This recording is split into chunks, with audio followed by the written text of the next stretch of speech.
Cordero here from Blockfit, and today we're doing a Blockfit cooking segment. I got my man Nathaniel here. He's going to introduce himself, tell us what we're making today. Hey y'all, good morning. Thanks for joining us and welcome to my house. Today we're making Tortilla De Espana, which is a really fun dish that I actually learned how to make abroad.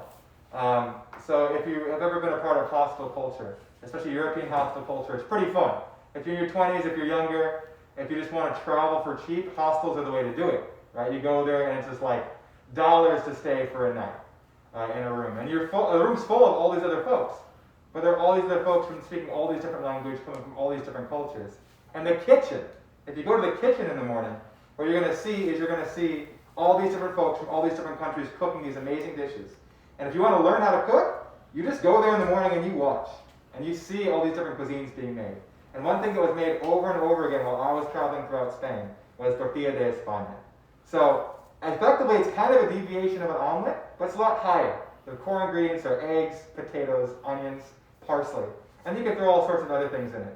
But it's simple, it's quick, it's good for you, and on the top of it, if you have a long travel day, which I had plenty of, it's a great way to pack yourself early in the morning. So, happy to share that with you guys today. Yes, we're getting a nice healthy breakfast in. We got some good eggs in there, some good greens, some veggies.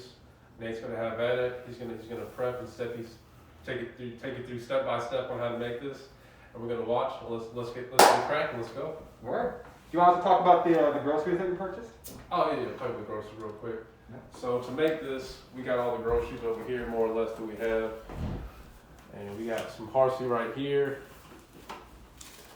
We got some baby greens. We got the cage-free brown eggs. So with these cage-free brown eggs, they're a little bit better than regular white eggs. I know you can tell a little bit difference when you look at it. With the cheaper quality eggs, are just really, you could just crack them like with your fingers in between your hands. With these, are a little bit more dense. It's also because they're more nutrient packed and more nutrient dense. You're getting more vitamins. You're getting more B12. You're getting more healthy fat. That's good for you. We also have a side dish we're making a little bit later. We got avocado and tomato for that, and we'll get more on that later. And we're gonna be using olive oil today for cooking. A nice healthy fat to get you started on your day right, get you some good energy to burn. And all right, let's get to the prep. All right. So if you're part of the folks who are joining us and actually trying to cook live, one thing I might actually mention to y'all is I do actually boil the potatoes in advance. Just because potatoes, they can be a pain, especially if you're really cooking them from the raw. It takes forever for them to soften up. So I boiled some potatoes. Looking at these just gold potatoes here. So these are potatoes, of course, that you can keep the skin on, which is a lot easier for that kind of thing. So if you did want to join us, you might want to just like throw some potatoes in a pot right now and really just boil them for 5 minutes while we're prepping, in case you wanted to dive in. So I just want to prepare you for that. So first step, obviously chopping these potatoes. It's really difficult to get them uniform, What I usually do is I'll chop them long ways, here, and then what I'll do is I'll chop them into small segments. So they're not going to be perfect cubes. Perfect cubes are for the chefs, right? Here, anyone can cook, all right? You take a little time, a little effort, a little love, anyone can make a delicious dish, right? So I usually chop them long ways, and then I'll chop them maybe in 3 segments. So basically it'll be like 6 total sections there. Ernesto, do you want to come over here real quick just so I can show the chopping a little bit? And of course, if you're chopping, you're going to want to use the claw method, right? A lot of folks remember that. So the claw method is putting your fingers in a tight claw so you're not going to chop off your fingers. Right? That's kind of key here. So you do this with your fingers. Of course, your fingers are mobile, but then you're going to get off nails. You might get off skin. We've all had those days. So use the claw method, and you want your knuckles against the knife, all right? That keeps your fingers safe, right? It also means I can technically look away and still chop, and there's no way I'm hurting myself, right? So that's kind of key when chopping anything, but especially something as loose as potatoes. If you do have a vented knife, that also helps with things with high moisture like potatoes. So a vented knife has just these little spaces. This is not an expensive knife. Pretty sure I got it at the Salvation Army, and I resharpened it up. But the vents help for things not to stick to them. All right, so you're chopping potatoes. You're hopefully going to boil them.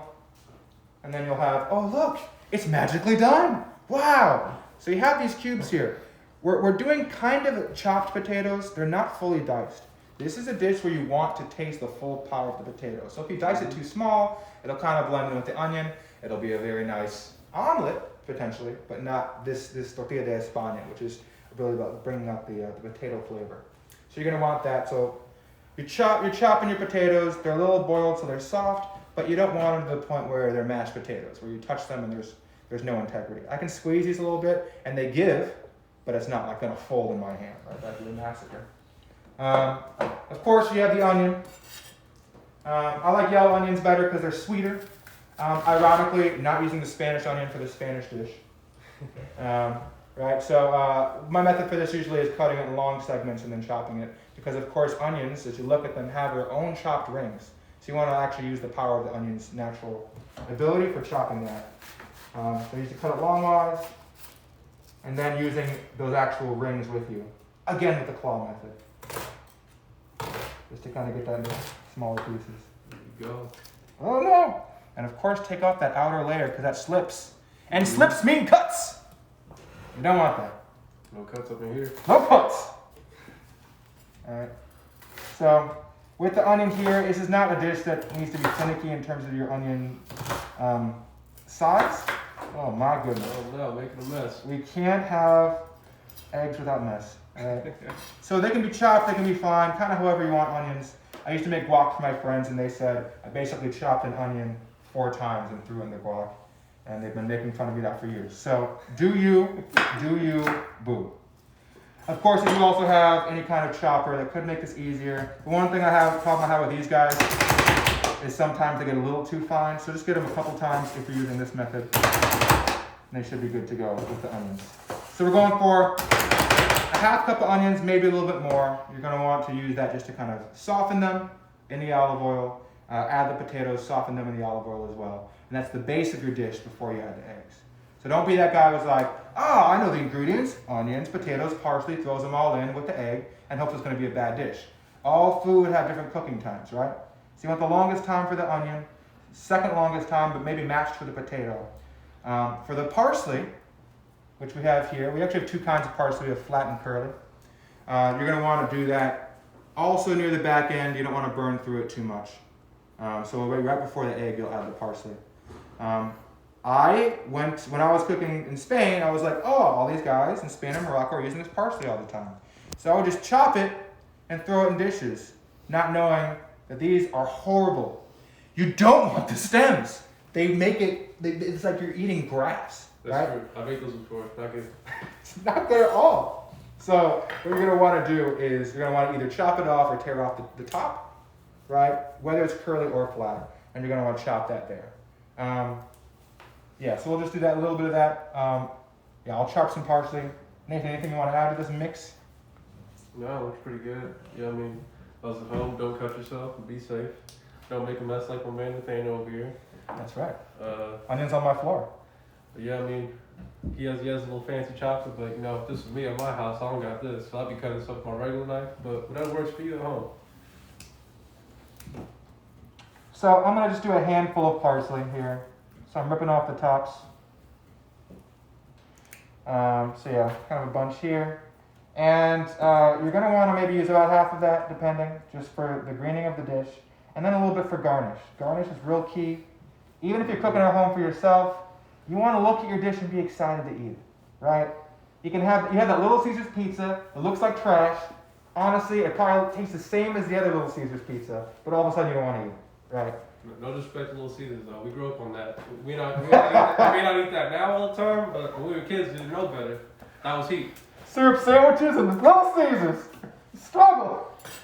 Yeah, no, I can't say when I was a little kid. When I was like, I don't know, 22, I was eating Little Caesars still. And honestly, I probably still eat it today, so. Like broke college days? I think like just me days. Non-profit industry, you know. Oh, that's true. What you gonna do? Anyway, so we're just loosely chopping the parsley. You can probably go over it a couple times. For this, the claw is very tricky, right? It's, because you know, in onions, oh, I have an onion. Parsley's like falling through your fingers. It's just a lot of bunching and fluffing. And then you can just keep going over it a little bit. Some people get really finicky about like, you can't over chop parsley, you're killing all the flavor. Well, we're not about being chefs. We're just about creating today. Alright, so you want to be able to sprinkle the parsley like this. See, it falls in loose pieces. That's kind of the vibe for what you want. And then, the lemon. So the lemon's going to be used in the side salad we're going to make, but I just use, whenever I use parsley, I go, am I using lemon? Of course. They kind of just go hand in hand. Lemon is that sharp flavor that adds a freshness to your dish that makes it feel like it's professional. Lemons can be expensive, but they add so much. That sour flavor, especially for a savory dish like eggs, separates the flavors in your mouth. And so you get to taste more. Your body wants little breaks in how it's tasting in order to really enhance the flavor. So lemon is absolutely a flavor enhancer. I'm just going to chop a half, just a half for use, just to squeeze over. Of course, you could use a paring knife just to lightly scrape while you squeeze a little bit to get off any kind of residual seeds. It's fine to have them in a dish, but it's annoying. You have this nice dish, you have this hard seeds you're crunching on. Cool. All right. Other little things, kind of in the process. We're going to go potatoes first. Onions first. Potatoes next. Right. We're going to sprinkle in the parsley. Then we're going to add the egg, and then we're going to, of course, add a dusting of paprika. I like Penzeys paprika, which is in Evanston, but whatever. Any paprika is fine. Fun fact about paprika: it's actually bell peppers that are dried. Mm-hmm. Right? You think, oh man, paprika, how fancy. It's pretty basic actually, but it shows you how even something as simple as bell pepper can really brighten the dish. You don't want to overcook paprika. People throw it in all the time because it's like this cool red thing. It has a high sugar content, so you're going to make it real bitter if you cook it for too long. Sure. Right? So you're going to want to really dust this at the end of your dish. And of course it makes things look beautiful red. Right? This is Spanish style smoked paprika. There's also Hungarian smoked paprika. If you're really at the level where you can taste the difference in paprika, man, you're in a great part of life. All right. Any paprika is good paprika at this point. So with that, I'm probably going to head to the kitchen. I'm going to start throwing these things in and start simmering them down. And we'll talk more soon. All right, let's head to the kitchen.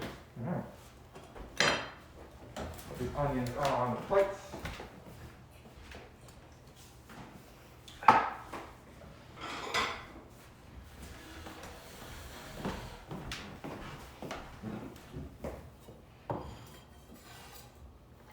Knives can also be great for scooping up stuff. Nathan, say something wise. This is I don't know what to say about these onions right now. Something wise? Say something wise. I mean, with the onions, I think onions are a very versatile food in general. I like all types of onions. I'm big on red onions myself, but with this type of dish, you do want a more sweet, less. I don't know. Red onions are a little bit more potent in their flavor, but this is a good use of the yellow onion right here. I agree with it. What are you gonna say about that? Nothing. That's all I have. Yeah, that's all you have? All right, we'll take this to the kitchen then. All right. So, of course, you want to, if you're using a gas stove especially, you're just going to want to make sure the pan's a little hot first. I should measure out olive oil because as beautiful as olive oil is, it does have calories. It does. Ah, man, calories! All right, so warming this guy up a little bit. I'll add just a half tablespoon now. I'm probably going to add a little bit more later, especially for the egg. Just letting that get there. So we got a hot pan. We got some onions we're going to toss in there. I'm going to put it on medium heat. And use a tablespoon to scoop it in because my petro's in the other room. Yeah, with olive oil, we're looking at a nice healthy fat as opposed to, say, vegetable oil or something that's a little bit more processed. Some people also might use butter on this dish. Butter can be healthy if it's like naturally farm grown sustainably, but for this dish, my man Nate's using olive oil. That's definitely a good alternative. So let's get it going. Right. So we're just gonna have it on medium to high heat. We're just gonna soften these onions a little bit. Time's a factor here. My onions aren't uniform here. They're kind of in different sizes. Again, this is a dish where you don't gotta be too finicky with the fineness of it. Like when I make risotto, for some reason I kind of feel like I want every bite to be like perfectly the same. It's not necessarily needed for this. So warming that up a little bit. Once you start smelling the onions, that's a good place to actually start adding the potatoes. And if you're like cooking in your kitchen, if you're following us along, you're just going to want to have all your stuff ready because you're going to forget it. So I'm going to slowly bring my things here just so they're ready on the side.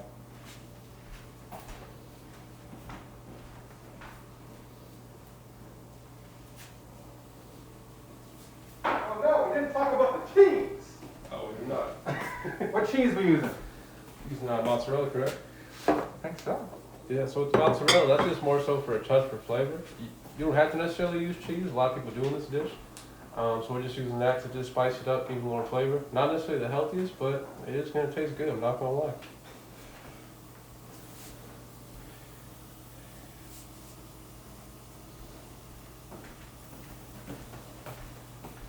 Ah, onions cooking.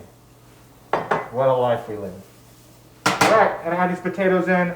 So, whatever, half cup to a cup of onions is fine, especially if you cook them down longer. Again, we're going to add more potatoes than that, so probably a cup. Let me find my measuring device. There we go. And I've already kind of pre-boiled these potatoes, right, so they're going to be okay. But I want them to meld with the onions a little bit. And again, this is a chunky dish, so it's not your omelet. You kind of want it to be flat. You want to be able to flip it in the air like you're a friggin' ninja. We ain't doing that with this one. Right? You're going to have an actual high egg. And the reason it's high is also because of the potatoes themselves literally being so huge. Taking up a lot of space that the egg can't form.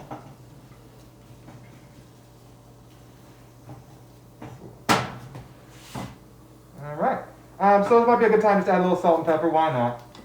I kind of tend to just uniformly add some salt. I use Himalayan pink salt. You know, I saw a show about it once. It's a good choice. I like my salt. I like my salt from the Himalayas. I can just taste it. I can't taste it, but it looks pink and it's cool. Look at that. How bright that pink is. You can just use salt though, y'all. And it's funny, I have like Himalayan pink salt here and I have Badia black pepper. So, you know, what am I representing? What am I doing? If at any point what you're cooking you start to scoop across, you start to see it not have any moisture content, you're going to want to add a little more olive oil. So that's kind of the good part about adding a little bit over time. I can't remember the word for it. Olive oil has, I think, a high smoke point or low smoke point. Low smoke point. So the problem with that is that means that you cook it at high heat, it kind of evaporates very quickly. It becomes smoke quickly. So it's one of those good things you want to add over time. Like butter is going to last a little bit longer, and ghee, for example, if you use what is ghee? Ghee is something butter, clarified butter. Yeah. Those kinds of things are going to last longer when you cook. You use a little bit, it lasts a long time. Olive oil, it's so flavorful that it burns through real quick. So I keep it in a little bottle and I just add a little bit over time.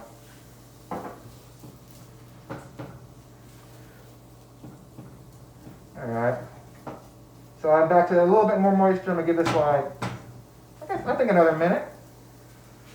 Again, if you're cooking in your kitchen, just make sure everything's prepared. I have my parsley out. I got my cheese out in an awkward container. I have my eggs. My spatula's there. I have my tablespoon over here. So I think I have just about everything. Let me double check that. Paprika! You forgot the paprika. Can't forget that paprika.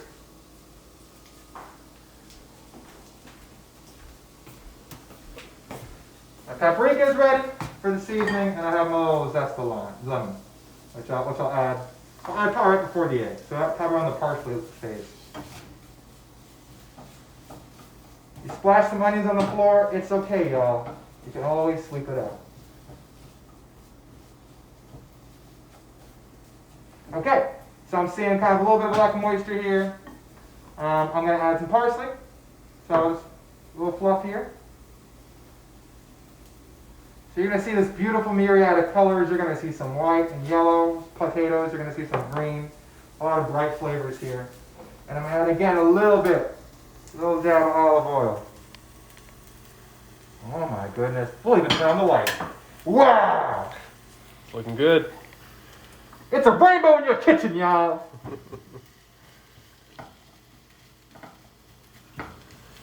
All right, cool. So that's looking pretty good. Again, like a good way to check things is you take your spatula and you just kind of see, okay, the moisture's getting kind of low, which means you want to add egg, because you want still to be a little oil, little traces of moisture left. So your onions have been softened, your potatoes have been softened, now it's time for those eggs. So, while this kind of finishes up, I'm going to turn it down a little bit. That parsley's going to heat through a bit. And then we're going to get a bowl for whisking. Now, I didn't know whisk existed until I was 23. I've been using a fork in a kitchen, and most people still do.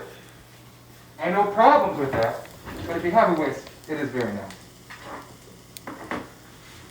Where is my whisk? I gotta find it. Why not use that fork, man?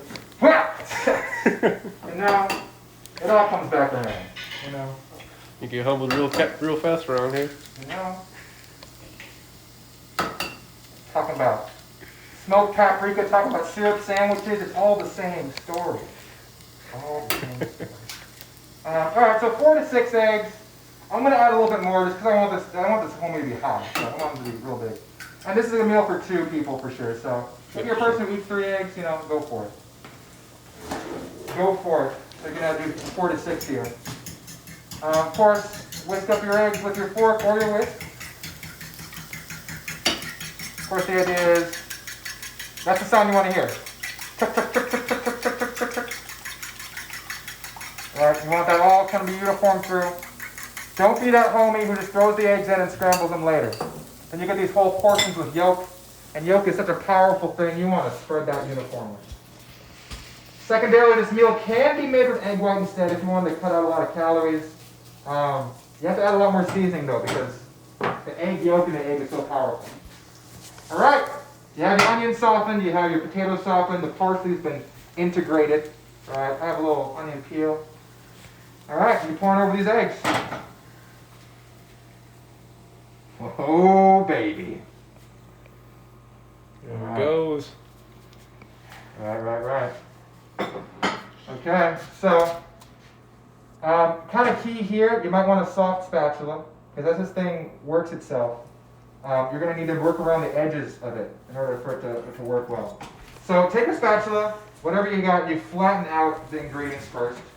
You know, it's not going to be uniform, but you're going to not want like just a whole hunk of potato in one bite. So you're spreading it out. This is kind of the last chance you have to really mold this. Afterwards, it's really just settling with the egg. So I'm going to splash this around. At this point, it's wise to potentially cover your actual dish, because you're going to want the heat of itself to kind of steam itself. So I'm going to cover this guy. I'm going to just leave it alone for about 2 or 3 minutes. Medium or low heat is fine. What we're trying to do here is, of course, the bottom is going to burn first if it's all at high heat.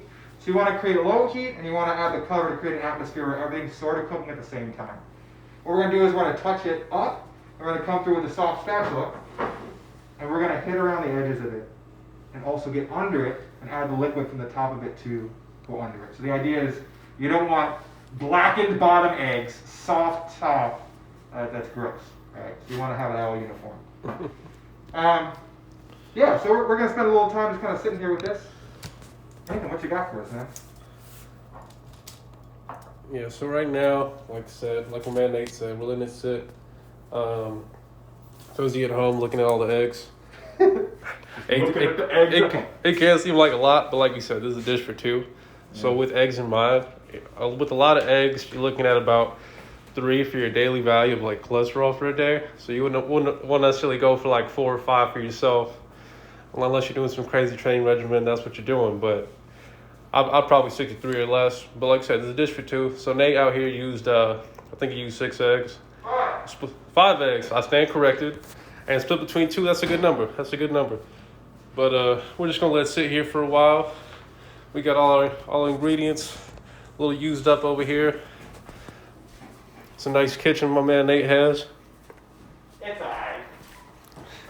So in the meantime, if you want to start prepping the side salad we talked about, you saw we kind of have a box of spring mix. So spring mix is just a bunch of stuff.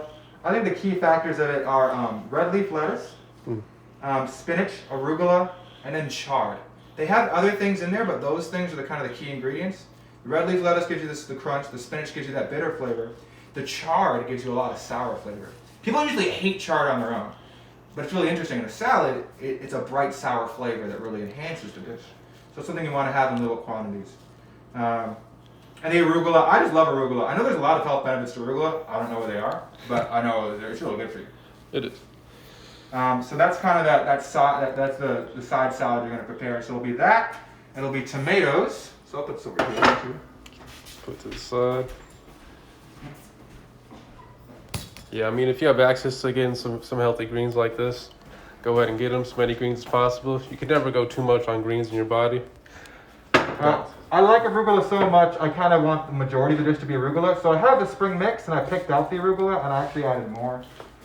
Tomatoes don't necessarily matter in terms of your choice here.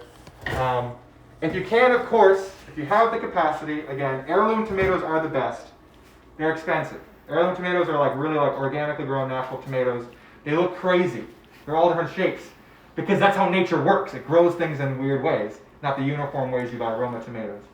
So if you want that real natural sweet flavor that comes from those, heirloom are best, but honestly, whatever tomato you want. You're just trying to make a salad that doesn't look like it comes in a styrofoam box, right? Trying to make something that looks bright, interesting, and different.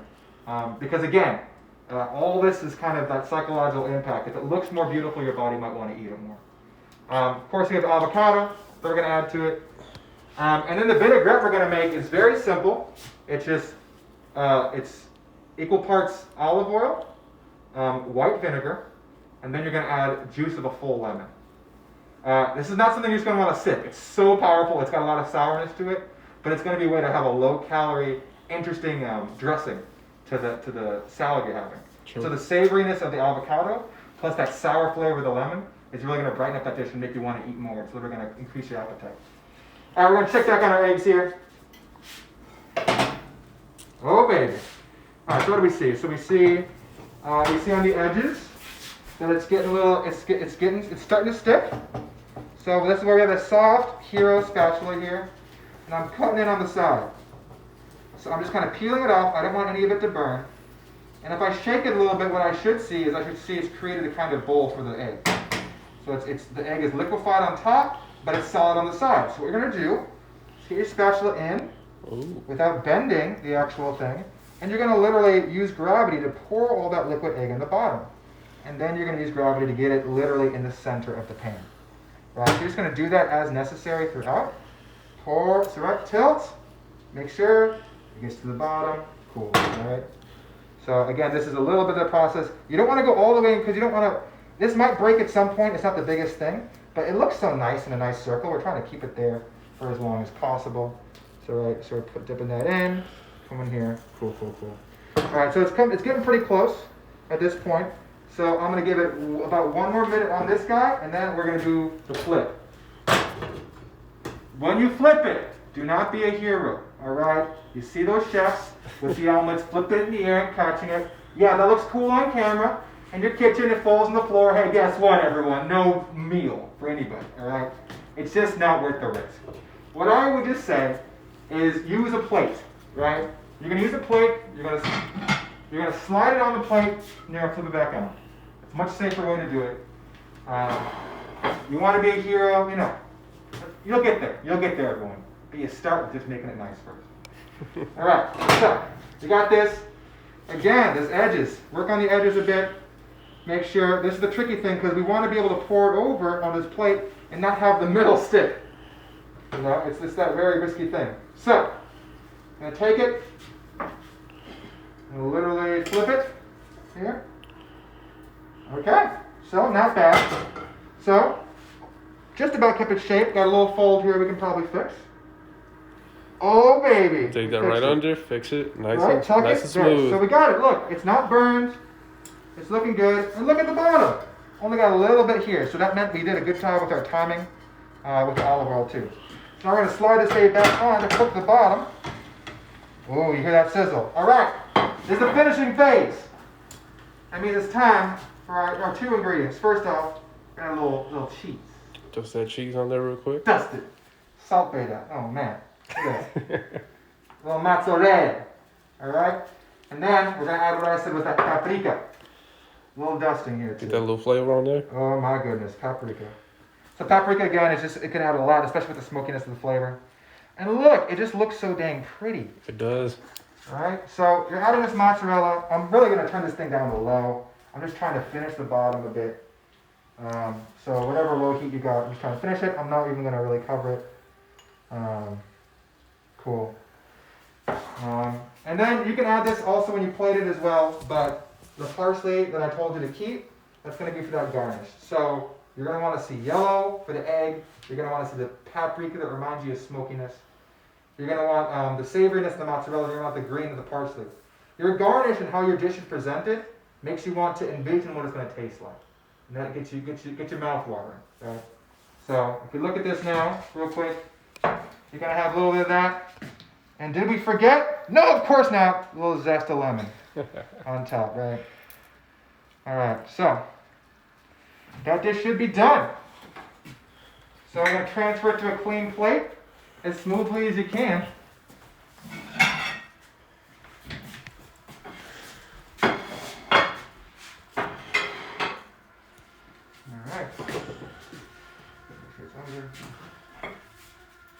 Good. Slide right up. Oh man. Nice. And there we have our Tortilla De Espana. Alright? Cool. Alright, side salad time? Yeah, let's get it. Let's go back to the dining room. I'll bring the side salad stuff like this. Over down here. Vanessa, can you actually grab those?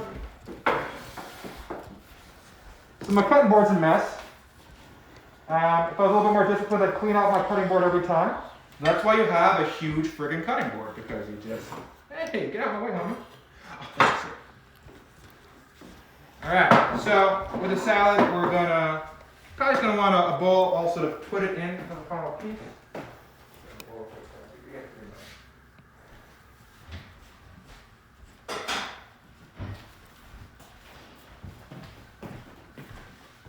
And this won't take long, so it's okay for your eggs to cool. Any kind of knife, chef's knife, of course, is fine, but maybe a vented blade would be better. You just gonna bunch up some of the spring mix here. Claw method that joint. You're not gonna want to chop it too fine. You're just really trying to get it in. You want every, like a fork bite to have a little bit of everything. So I got a little of that spring. The arugula, chop a little bit of that too, because it's especially long, these leaves. It's one of those rare leaves too. You get the whole stem and it's not poison like it is with parsley. Again, never throw the parsley stems in the dish. It's true. Not nice. It's not good. My wife's never forgiven me. Still talks about it. Yeah, so just a little chop of that. The vinaigrette, if you got that time, which it doesn't take that long. All you need is a little bit of a funnel. Whatever you put it in, it could even be a cup. I'll just do it real quick. Olive oil.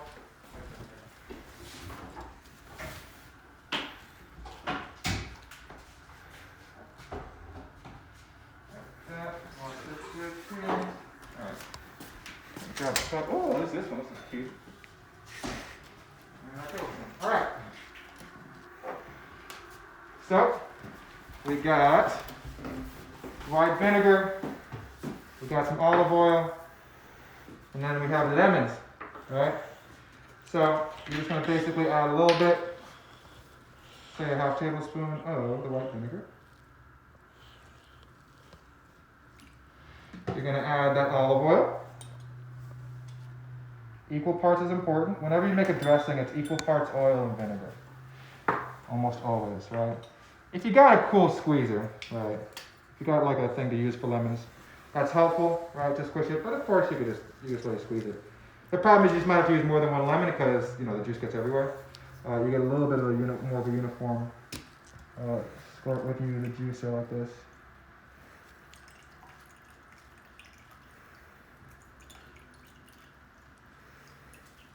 Cool, alright?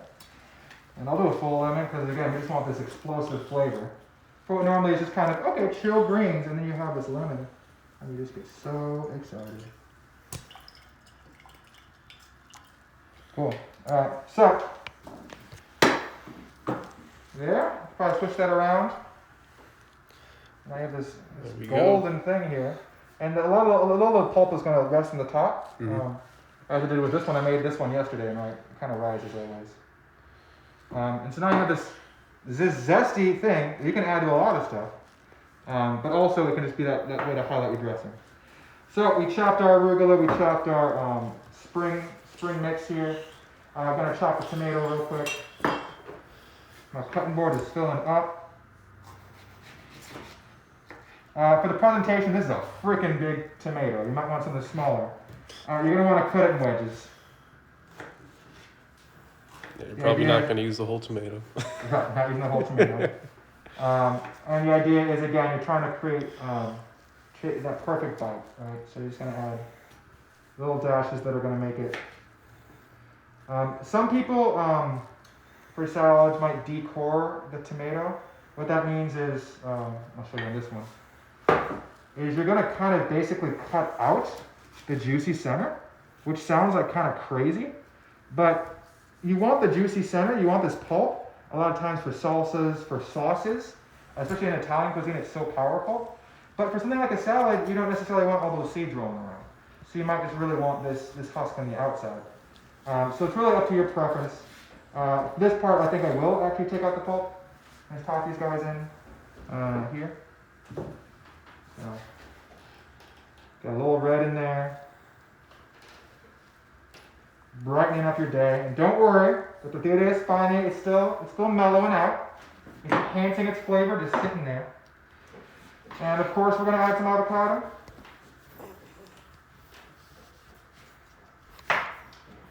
My avocado cutting method is really just, you can do it either way, but you can cut around the edges here.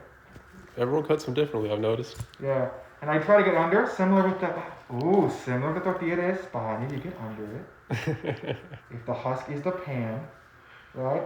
And so I kind of have the whole thing there. And then while it's still in its shell, I'll cut it into little lines, deviations. Just again, I want it to kind of look like the tomato, where it's little slices, right? So put it right in there. Now I got these guys here. So the powerful thing about avocados and tomatoes together is certain foods have synergy. That just means they pair really well together nutritionally, on top of just the actual flavor itself. So with avocado and tomato here, it produces a lot of anti-inflammatory properties, something called lycopene, and studies have shown that to reduce cancer risk, and also, honestly, it just tastes good. And I start a lot of my mornings off with avocados, some avocado toast or something simple like that. Avocado is a great healthy fat to get in your body. It's a good source of fuel for your body to burn off and use throughout the day. So that's what we got this here. And Nate, do you want to add some finishing touches on this? Yeah, so presentation's key, of course. You're going to want to start with the bed of the greens. Add some bright red tomatoes. Add the avocado on top for sure. You don't want to hide that. And then, yeah, I added a little extra arugula on top just to make it look more complex. Then, of course, you have your dressing, right? So drizzle a little bit across the dish. And then when and then you're just going to want to stir it with your fork and just kind of get the blend in. You only need a little bit. I'm telling you, like, power of lemon is amazing. So, we have Tortilla De Espana. We have our side salad dish here. And yeah, we're getting ready to eat. Yeah.